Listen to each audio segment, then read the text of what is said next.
特別消息報導，12月12號，慈幼葉漢千禧小學將會迎來55週年校慶活動巡禮嘅重頭戲，到時相信會十分精彩。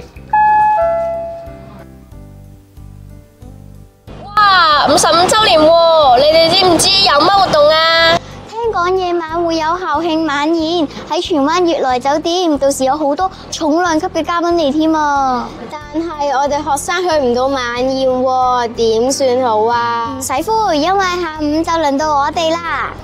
12月12號當日下午會舉辦母校的呼喚、夢想的接力、夢想啟航分享會，到時3至6年級嘅同學都會返嚟參與㗎。哇！真係諗起都開心啊！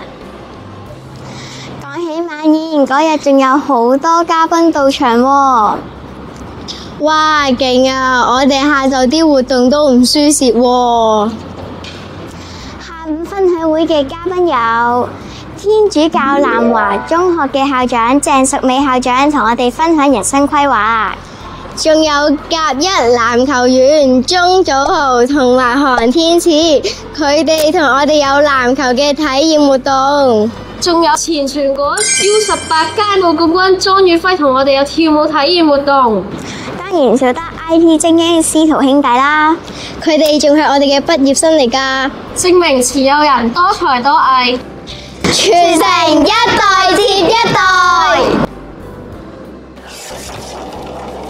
到時有分享、示範、互動問答，等我哋見識下我哋嘅師兄師姐努力同故事。真係可以近距離問點樣先可以實現夢想？我好想知點樣訓練先可以打到甲一啊！咁晚宴呢，我哋可以點支持學校啊？雖然我哋去唔到酒店，但可以幫手推廣，同同學、家人講1月12係我哋慈千嘅大日子，可以用行動支持，專心欣賞分享會，同埋可以拍片為母校送上祝福㗎。等我拍條片先。慈幼世代，領航未來，55週年快樂！我哋1212見。慈幼葉漢千禧小學55週年，我哋有幸一齊見證過去，係時候珍惜現在，接力擁抱屬於彼此嘅未來。1212母校的呼喚，夢想的接力，夢想啟航分享會，約定你。